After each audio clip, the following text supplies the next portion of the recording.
Welcome, I'm Carl from Resound School of Music here in Surrey, BC, and today we're going to be talking about basic fingerpicking. Now what that involves is understanding the mechanics of the right hand. So if we look at my right hand here, we can see we have thumb, which is referred to as P, the letter P, and then pointer finger I, and then M and A. So P, I, M, and A. Now those letters come from the Italian words for what those fingers are called. It's not important we understand the Italian, it's just that all music you'll look at will refer to P, I, M, and A. So when we look at my hand, if we get our technique right first, what needs to happen is you can see that my hand is over the guitar, it's curled like this, and you notice that there's a nice V shape in here. And also what's very important is that this joint does not bend. Everything comes from here. So the thumb stays straight. And as you can see, I've got some nails on my hand. That's because they're like, I got 5 picks on here. You don't necessarily have to have nails. You can do it with the flesh as well. But you can see now, that's the motion. The reason you don't do this is because if you do this, you'll trap your thumb when you're in the middle of a pattern. So it's very important to keep that out there. So if I just did something very basic, I'll do a pattern that exists in 4/4 time.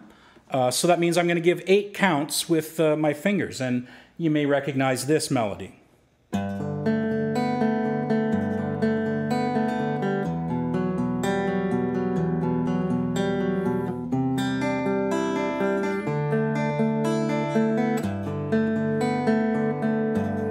So as you can see, very basic. My thumb, my P, I, M, and A, and I created a pattern of 8 notes. 1, 2, 3, 4, 5, 6, 7, 8. And I simply repeated that pattern with the appropriate chords with the right hand. And there you have it. You have something really beautiful, a multi-voiced sounding thing. Some people might say that what we're trying to accomplish here is that trying to make voices. In the human voice, you know, we have 3-part harmony, 4-part harmony. Any of you singers out there will know all about that. So our thumb is kind of like the bass singer. Then we have the tenor and the altos and the sopranos. So we create each of those things with our fingers. So say I took something like this.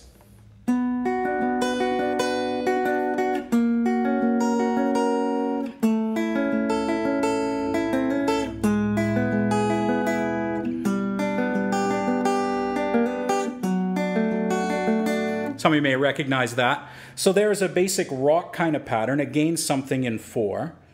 So that you can see this style of picking is used in rock. It's used in jazz. Let's say I took that same idea and jazzed it up.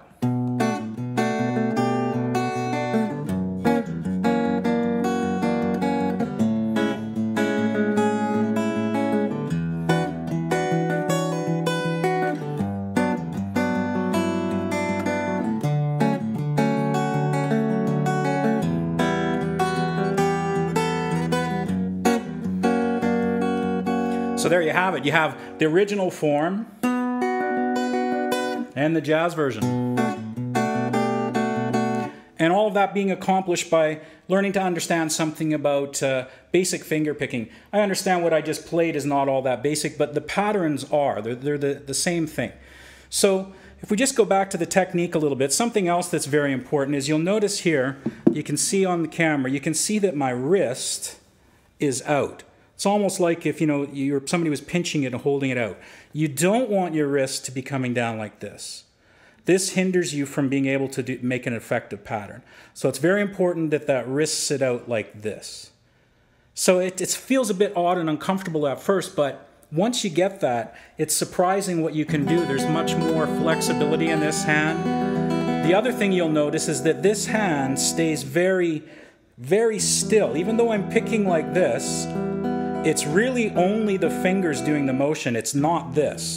It's never my arm moving out. It's strictly fingers. P-I-M-A. P-I-M-A. So if I reverse that, that's something that would be in a compound rhythm. Very famous little guitar piece goes...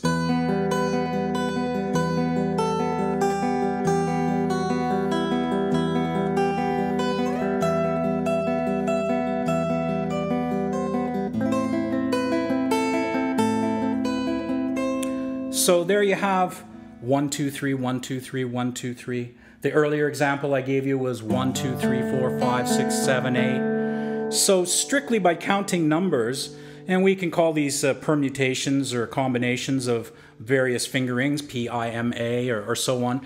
Really, any way you can think of to combine your fingers, it creates a pattern.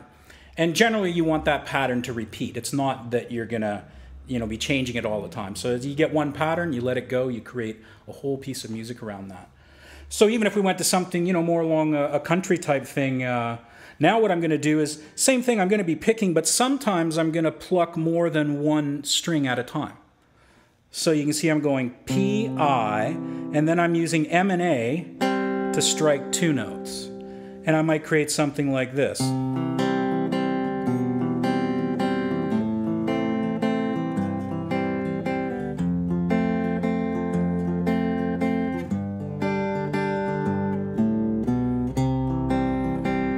So again, you see the multifaceted idea that you can sound like many voices. It's like the bass singer, the tenor, the sopranos, they're all in there.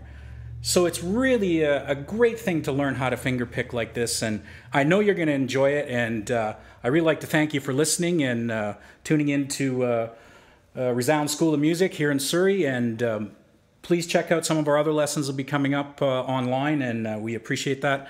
So bye for now. I'm Carl. Thanks.